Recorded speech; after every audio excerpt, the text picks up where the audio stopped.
திருச்சி பகுதி மக்கள் உங்கள் அனைவருக்கும் என்னுடைய வணக்கம். எல்லாரும் எப்படி இருக்கிறீங்க? காலையில் எல்லாரும் சாப்பிட்டீங்களா? ரொம்ப நேரமா வெயிட் பண்றீங்க போல. கேஸ்லாம் புக் பண்ணீங்கன்னா புக் ஆகுதா? இந்த கேஸ் பிரச்சனையினால எவ்வளவு பிரச்சனைகள், எவ்வளவு டீ கடைகள் மூடிட்டாங்க, எவ்வளவு ஹோட்டல்ஸ் மூடிட்டாங்க, இதனால எவ்வளவு கஷ்டங்கள், எவ்வளவு நஷ்டங்கள். அவங்களாச்சும் கொஞ்சம் உஷாரா இருந்திருந்தாங்கன்னா இந்த கேஸ் தட்டுப்பாடை கொஞ்சம் கண்ட்ரோல் பண்ணியிருக்கலாம். இவங்களாச்சும் கொஞ்சம் முன்னெச்சரிக்கையா இருந்திருந்தா அட்லீஸ்ட் நம்ம ஊர்லயாச்சும் இந்த கேஸ் தட்டுப்பாடை கொஞ்சம் கண்ட்ரோல் பண்ணியிருக்கலாம். இவங்க 2 பேரும் தான் இதுக்கு காரணம். ஆனா நம்ம ஸ்டாலின் சாரை கேட்டீங்கன்னா நமக்கு அதுக்கும் சம்பந்தமே இல்லையே அப்படின்பாரு. ஆனா அவரு வீட்டில் ஏதாவது ஒரு ரைடுனா, அவரு வீட்டில் ஏதாவது ஒரு பிரச்சனைனா டெல்லிக்கு பறந்து போயிட்டு வருவாரு. இந்த கேஸ் சிலிண்டர் பிரச்சனைக்கு கொஞ்சம் டெல்லிக்கு பறந்து போயிட்டு வரலாம்ல, கொஞ்சம் பிரயோஜனமாச்சு இருக்கும்ல. கேஸ் சிலிண்டருக்கு மானியமா 100 ரூபாய் தருவேன்னு சொன்னீங்களே, என்ன ஆச்சு? கரும்புக்கு ஆதார விலையா 4000 ரூபாய் தருவேன்னு சொன்னீங்களே, என்ன ஆச்சு? இந்த ரேஷன்ல சர்க்கரை 1 கிலோ எக்ஸ்ட்ரா தருவேன்னு சொன்னீங்களே, என்னாச்சு? ரேஷன்ல உளுந்தம்பருப்பு கொடுப்பேன்னு சொன்னீங்களே, என்னாச்சு?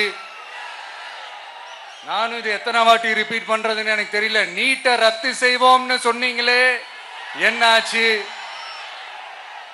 சோ எதெல்லாம் அவரால் செய்ய முடியாதோ அதையெல்லாம் பொய் வாக்குறுதிகளா கொடுத்து ஏமாத்துறது தான் இவருடைய வேலையே.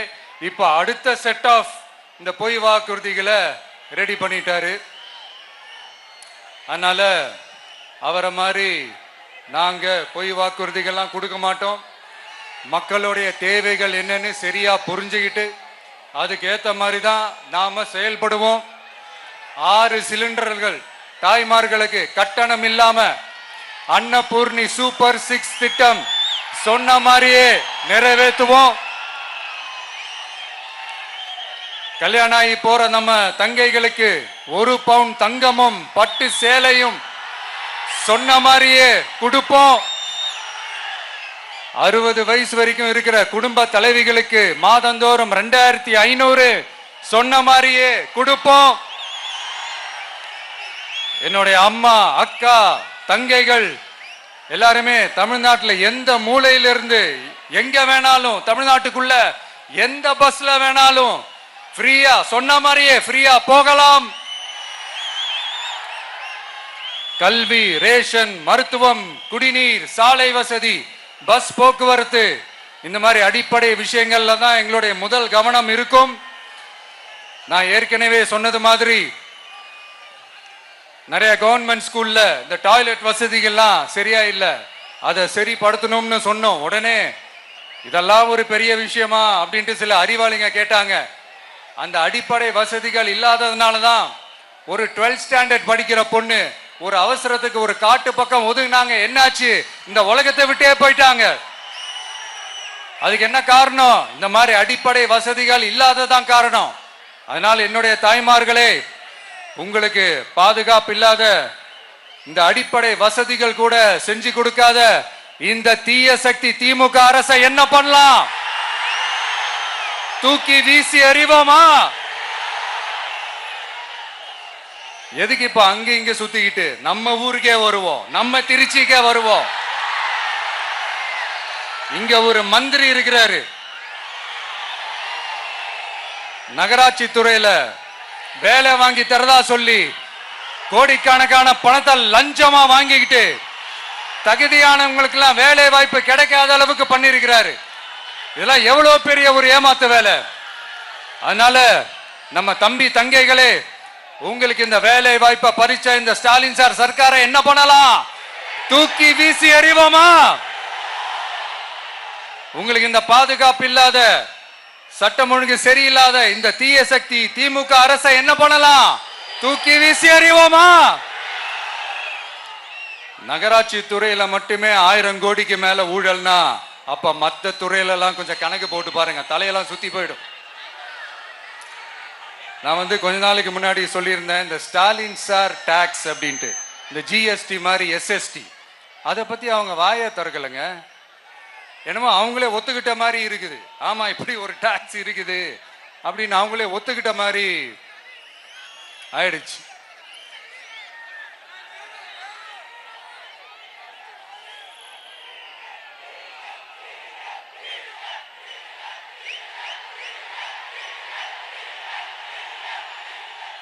இந்த கல்லூரி பேராசிரியர்கள், கல்லூரி உதவி பேராசிரியர்களுக்கு அந்த போஸ்டிங்க்கு 2000 பேருக்கு மேல அந்த வேலை கொடுப்போம்னு சொன்னாங்க. கடைசியில் எத்தனை பேருக்கு கொடுத்தாங்க தெரியுமா? வெறும் 5 பேருக்கு. 2000 எங்க, இந்த 5 எங்க? அதனால இதெல்லாம் வெறும் அறிவிப்புகள் மட்டும்தான். இந்த மாதிரி லட்சக்கணக்கான காலி பணியிடங்களை நிரப்புவோம்னு சொன்னாங்க, அதுவும் என்ன ஆச்சுன்னு தெரியல. இதெல்லாம் வெறும் அறிவிப்புகள் மட்டும்தான். இதனால ஒரு யூஸுமே கிடையாது. யூஸ்லெஸ் கவர்மெண்ட் இது. அது மாதிரி 100% ஒரு நியாயமான ஒரு ஆட்சியை நாம கொடுப்போம்ங்க. 100% நீங்க இந்த விஜய நம்பலாமுங்க. நீங்க நம்புறீங்கன்னு எனக்கு தெரியும். அதனாலதான் என்னுடைய சொந்த பந்தங்களாகிய உங்ககிட்ட எனக்கு அந்த உரிமை இருக்கு. எனக்கு ஒரு வாய்ப்பு கொடுங்க, எனக்கு ஒரு சான்ஸ் கொடுங்கன்னு உங்ககிட்ட கேட்காம வேற யாருக்கிட்ட நான் கேட்பேன்? அதனால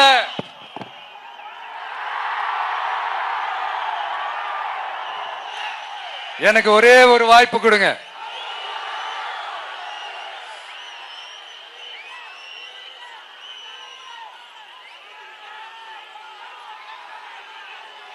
இருந்தாலும் ரொம்ப முக்கியமா ஒன்ன நீங்க ஆழமா மனசுல வச்சுக்கணும். இந்த எலெக்ஷன்ல திமுக ஏலத்தில் எடுத்திருக்கிற கல்லாப்பெட்டி கூட்டணியோட சேர்ந்து, அப்புறம் நாம ஏற்கனவே சொன்னோமே அந்த மற்றும் பலர் கூட்டணின்னு ஒண்ணு இருக்குல்ல, அவங்களோடும் கள்ள கூட்டணி போட்டுக்கிட்டு எல்லாரும் முன்னா சேர்ந்துகிட்டு நம்மள உங்க விஜய எப்படியெல்லாம் எதிர்க்கிறாங்கன்னு நான் சொல்லிதான் உங்களுக்கு தெரியணும்னு அவசியம் இல்லை. இந்த கரூர் நிகழ்ச்சி சூழ்ச்சின்னு பலர் சொல்றது மாதிரி நம்ம கடைசி படமான ஜனநாயகன், அதான் நம்ம மனசுக்கு நெருக்கமான உங்க எல்லாரோடும் நமக்கு இருக்கிற பூர்வ ஜென்ம பந்தத்தை இன்னமும் எங்க இறுக்கமா மாத்திடுமோன்னு, எங்க அது இந்த தேர்தலில் நமக்கு மிகப்பெரிய ஆயுதமா மாறிடுமோன்னு ஒரு கூட்டு சூழ்ச்சி, அதோட இன்னும் பல பல சூழ்ச்சிகள். அதனால உங்க மகன், உங்க அண்ணன், உங்க தம்பி, உங்க விஜய் கேட்கிறேன், உங்களுக்காக நீதி கேட்க வந்த எனக்கும் சேர்த்துதான் நீதி வேண்டும். அவங்க கொள்ளையடிக்க இதுவரைக்கும் எப்படி உங்களை ஏமாத்திட்டு இருக்காங்க தெரியுமா? இந்த காங்கிரஸ்ல இருக்கிற சிலரை கையில பணப்பையில போட்டுக்கிட்டு சிறுபான்மை மக்களை ஏமாத்த ஒரு நேரடி பாதி கதர் கூட்டணி, அப்புறம் இந்த மற்றும் பலர் கூட்டணின்னு ஒண்ணு இருக்குல்ல, அதோட டெல்லி ஓனரோட ஒரு கொள்ளைப்புற கள்ள கூட்டணி, அதாவது பாதி காவி கூட்டணி. கொள்கைன்னு ஏமாத்துறாங்க.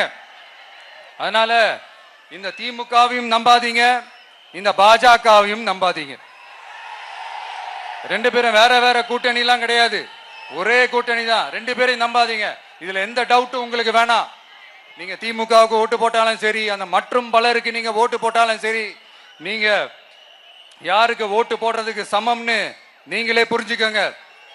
அதனால இந்த வரப்போற தேர்தலில் டிவிகேக்கு உங்க சப்போர்ட்டை கொடுங்க. இன்னும் பல வருஷத்துக்கு தமிழ்நாடு சூப்பரா இருக்கும்.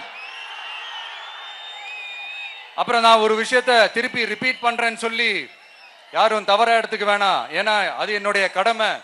ஒவ்வொரு ஊருக்கும் போய் அதை நான் ரிப்பீட் சொல்லியே ஆகணும். ஏப்ரல் 23ஆம் தேதி சும்மா காலங்காத்தால பக்காவா ரெடி ஆயிட்டு ஓட்டர் ஐடி கார்டை கையில எடுத்துக்கிட்டு முதல்ல பூத்துல போய் நின்னு அந்த விசில் சின்னத்துக்கு நேரா இருக்கிற அந்த பட்டனை ஒரு அழுத்துங்க. உங்க வீட்டுல இருக்கிற ஒவ்வொருத்தரையும் அழைச்சிட்டு போங்க. சப்போஸ் வெளியூர்ல இருந்து இங்க திருச்சியில இருக்கீங்கன்னா, என்னடா ஊருக்கு போய் ஓட்டு போடணுமேன்ட்டு அசால்ட்டா விட்டுறாதீங்க. இப்பவே அட்வான்ஸ் அவங்களுடைய டிக்கெட்டை புக் பண்ணுங்க. இது ஒரு தலைமுறைக்கான ஒரு தேர்தல், உங்களுக்கான தேர்தல். எவ்வளவு பெரிய வசதியான வாழ்க்கையா இருந்தாலும் எல்லாத்தையும் உதறி தள்ளிட்டு உங்களுக்காக மட்டுமே வந்திருக்கிறேன். உங்களுக்காக நன்றி கடன் செலுத்துறதுக்காக மட்டுமே வந்திருக்கிறேன். அத்தனை வழிகளையும் தாங்கிக்கிட்டு உங்களுக்காக மட்டுமே வந்திருக்கிறேன். ஒரு நாளும் பொய் சொல்லி உங்களை நான் ஏமாத்த மாட்டேன். இந்த 4 முனை போட்டி 40 முனை போட்டின்னு எத்தனை முனை போட்டின்னு வந்தாலும் இங்க 2 முனை போட்டி மட்டும்தான். ஒன்னு டிவிகே, இன்னொன்னு டிஎம்கே. மக்கள் விரோத ஆட்சி நடத்துற ஸ்டாலின் சார் வேணுமா, மக்களை நேசிக்கிற விஜய் வேணுமா? அவ்வளவுதான் இந்த தேர்தலே. அதனால உங்க விஜய்க்கு, உங்க அண்ணனுக்கு, உங்க தம்பிக்கு, உங்க பிள்ளைக்கு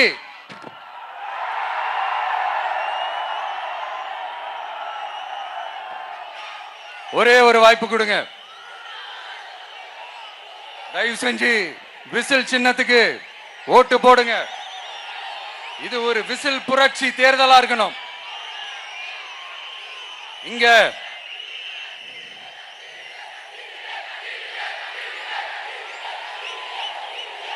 தேங்க்யூ.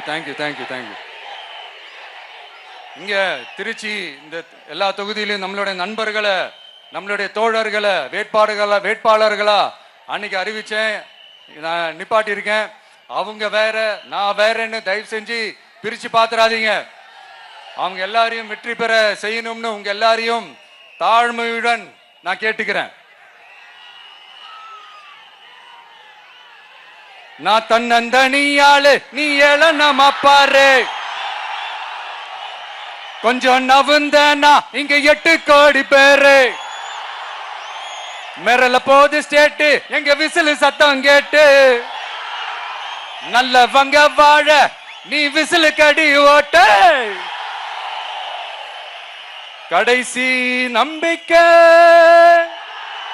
மக்களை தேடி வருது. அதை இறுக்கி புடிச்சு ஒரு வரலாறு எழுது. உங்க விஜய் நான் வர. விசில் அடிக்க ரெடியா?